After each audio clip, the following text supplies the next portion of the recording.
Ladies and gentlemen, boys and girls, children of the ages, welcome back to another reaction. Today we have something different. Don't we always have something different? It's always something different. It should always be something different. Today we have photos of movie locations then and now. If you were wondering what certain movies look like now, we're going to show them. Well, they're going to be in this video. Some. We're going to see which ones we find. Let's go. Welcome. Let's explore then and now photos of iconic movie locations. Let us know in comments which movie is your favorite. First Blood, 1982. The junkyard from the action-packed Rambo movie still rests quietly near Quarry Road in Coquitlam, BC. A stark contrast to its on-screen chaos. The Texas Chainsaw Massacre, 1974. The iconic family house in Kingsland, Texas, still sends shivers down spines. It's now a restaurant, serving meals instead of mayhem. Nice. Nice. Beetle. Those two movies, excuse me, the junkyard in that movie, today's show, it looked exactly the same. It looked exactly the same. So I don't know what year this, was. I never heard of that movie, but still, it's there. Very nice. Very nice. Still sends shivers down spines. It's now a restaurant, serving meals instead of mayhem. Beetlejuice, 1988. Adam and Barbara's quirky house in East Corinth, Vermont, was a temporary structure built solely for Tim Burton's cult classic.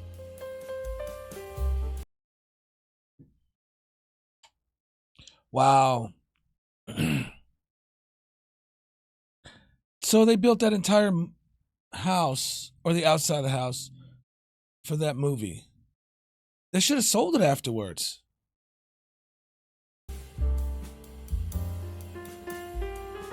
Ghostbusters, 1984.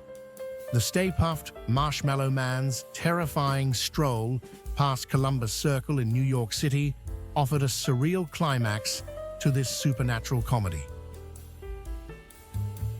Still looks the same.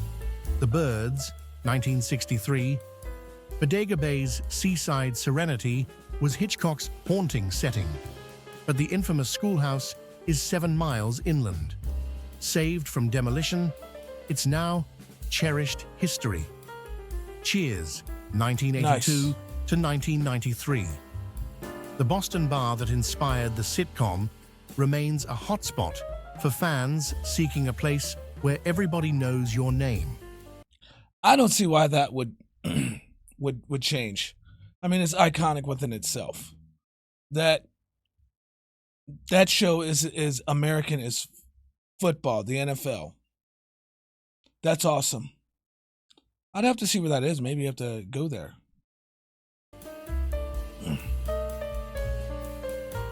Terminator 2. Judgment Day, 1991. The epic semi-truck jump scene was filmed in the LA Wash at Havenhurst and Plummer, a thrilling moment in action film history. Of course, that's not going to change. The Shining, 1980.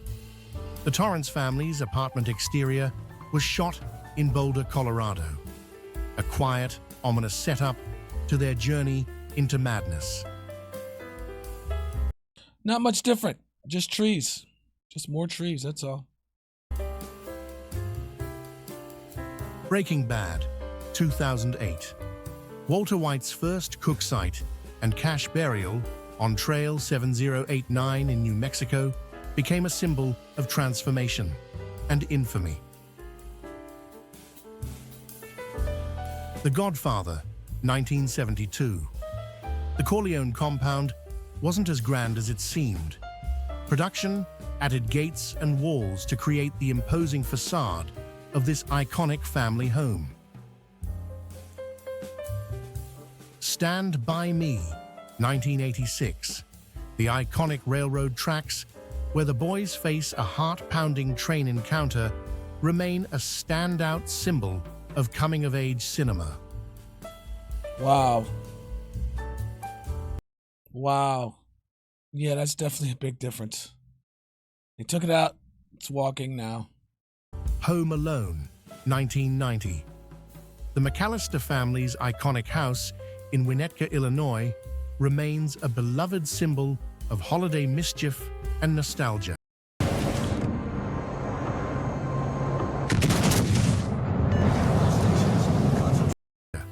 That's beautiful. That's beautiful. They kept it the same. I wonder if the people own it, or who owns it, or whatever the deal is. That's nice though that it's still a residence. Boys in the Hood, 1991. The iconic houses, built in 1923, also appeared in Don't Be a Menace, blending realism with cinematic history. Psycho, 1960. Marion Crane's fateful stop at a Phoenix traffic light captured Hitchcock's talent for building suspense in the most ordinary places. Nice. Still there.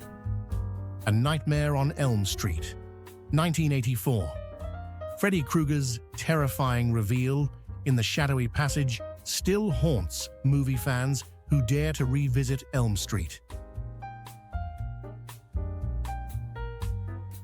Star Wars: A New Hope, 1977. ER. 2D2's journey began in Death Valley's Artist's Drive, a striking desert landscape that brought Tatooine to life. I honestly thought all the Star Wars was done in a studio. I didn't know it was on location. But I guess you learn something new every time you watch something new. Bullet, 1968, Steve McQueen's legendary car chase through the hilly streets of San Francisco redefined action sequences in film. Nothing really different, no. Forrest Gump, 1994, Monument Valley, Utah, became the backdrop for Forrest's cross-country run, capturing the beauty of America's iconic landscapes. Jaws, 1975. The infamous Edgartown Beach and American Legion Memorial Bridge on Martha's Vineyard became the perfect stage for Spielberg's shark attack suspense. Big difference. Don't Be a Menace to South Central, 1996. Sam approaches the group outside this quaint 1922 Los Angeles home, adding a touch of humor to the parody classic. The Flintstones, 1994. Bedrock came to life with colorful sets and larger-than-life props for this live-action adaptation of the beloved cartoon. More vegetation. Ocean's 11, 1960. The Rat Pack plotted their heist at Las Vegas's Sands Hotel. Now replaced by the Venetian, it's a far cry from its mid-century glamour days. Oh yeah, that's definitely different. That's definitely different. They've changed it big time. Rocky, 1976. The site where Rocky trained along Philadelphia's Kelly Drive is as motivational today as Stallone's famous run up the Art Museum steps.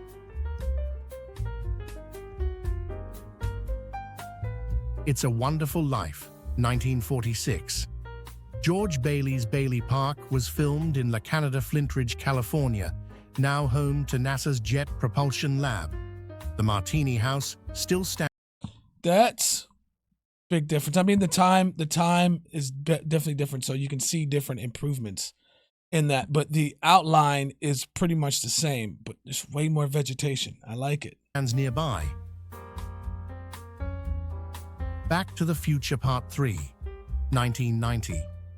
Marty McFly's return to 1985 was filmed in Port Hueneme, California, at a serene beachside location, perfect for a temporal touchdown. The Exorcist, 1973. The McNeil House in Georgetown, Washington, D.C., saw Father Merrin's chilling arrival, framed like a painting, setting an eerie tone. Pee-wee's Big Adventure, 1985. Pee-wee's unforgettable duel with Francis happened by this Pasadena house. Though its colors are gone, its fame lives on. Better Off Dead, 1985. Cusack's Pig Burgers was movies in Jay and Silent Bob. Once Sandy's Charburger, the North Hollywood spot now serves only nostalgia. Wow. Yeah, they shut it down. It was pretty much done after those movies.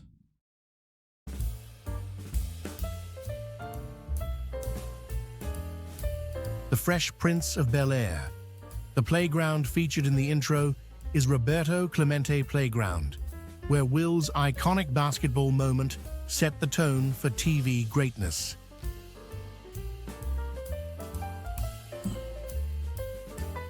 Well, at least it's still a basketball court.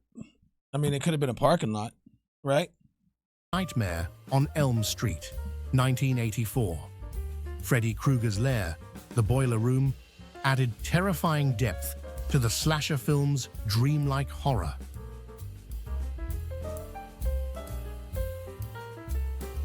Leatherface, Texas Chainsaw Massacre 3, 1990. Massacre 3. The eerie House of Horrors remains a chilling symbol of this gruesome horror sequel. Okay. That stop sign's still there. Taxi Driver, 1976. Travis Bickle confronts Sport and takes Iris in this tense scene, filmed at 204 East 13th Street in New York City. The Exorcist, 1973. The famous Georgetown steps where Father Karras met his fate are as iconic as the horror film itself.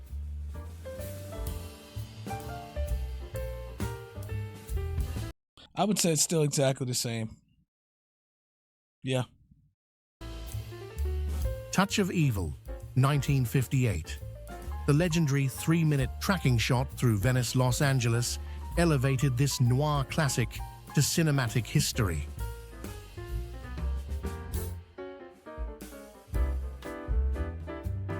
Diamonds Are Forever, 1971.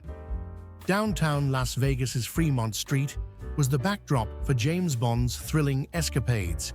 Though revamped, it's still brimming with Sin City charm. Friday the 13th, 1980. The Price Lodge Shower House in New Jersey witnessed one of horror's bloodiest camp moments. That's like the third Friday the 13th. The third Friday the 13th piece they had in there. Let's see if they have any more.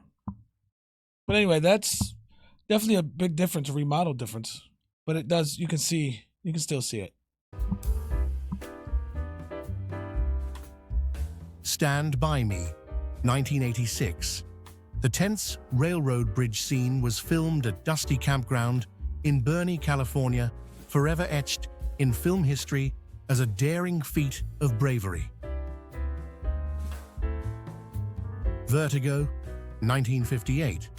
San Francisco's Western Addition, where Jimmy Stewart's unsettling pursuit played out, has evolved. Landmarks like St. Paulus Lutheran Church now live on only in memories. Fright Night Part 2, 1988. The mansion scene in this cult horror sequel stands as a haunting reminder of the vampire-filled nightmare.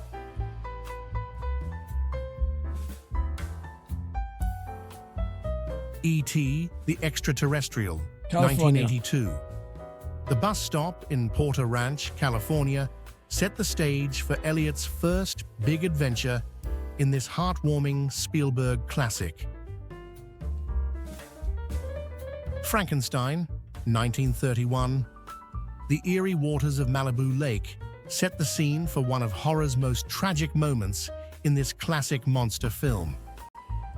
Another one with a big enough time difference to where you can see the difference in the landscape. But even some of them with, big time differences in them, some of them still look the same.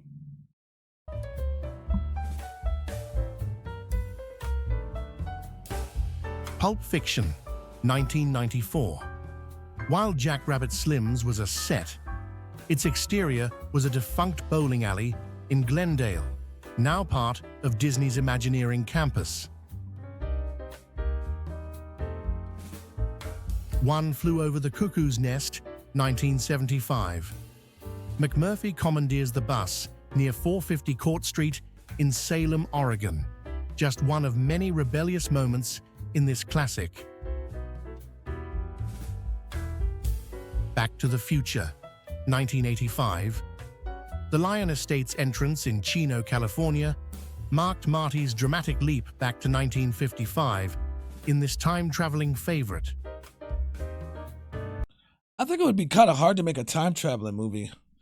All the different locations you have to do, unless you use like AI or something nowadays. I mean, but back then, having practical effects, yeah, it'd be a little hard.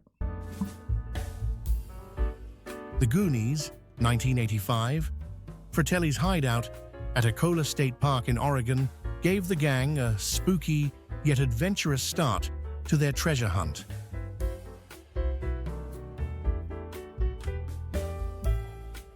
The Hills Have Eyes, 1977. Fred's oasis west of Palmdale, California, is now reduced to remnants of concrete foundation. He looked pretty bad back then. I mean, it looked like he was ready to go back then. But it once hosted the film's eerie desert sequences. See? Stand By Me, 1986. The boys end their adventure in Brownsville, Oregon. Its quiet streets remain a nostalgic reminder of their unforgettable coming-of-age journey. Exactly the same. RoboCop, 1987. Dallas City Hall doubled as OCP headquarters, its towering appearance enhanced with matte effects to embody the dystopian corporate world. Oh, nice. Escape from Alcatraz, 1979. The infamous Alcatraz Island in San Francisco Bay was the real-life setting for this gritty Clint Eastwood prison break film. The Twilight Zone, 1983. Christian's arrival at Joe's Air Flight Cafe marked a pivotal and atmospheric scene in this eerie anthology film.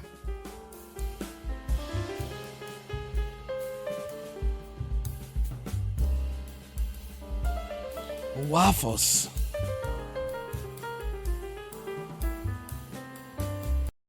Wow, that was interesting. That was very interesting. That was very interesting. If you want to see me do more of these videos like this, make sure you subscribe. And you'll see, because I'm going to be doing a range of different type of reaction videos, reviews, going over things. And you'll see comments, breakdowns, all that stuff. We're just having fun over here and enjoying life. So come enjoy life with us, and we'll do it together.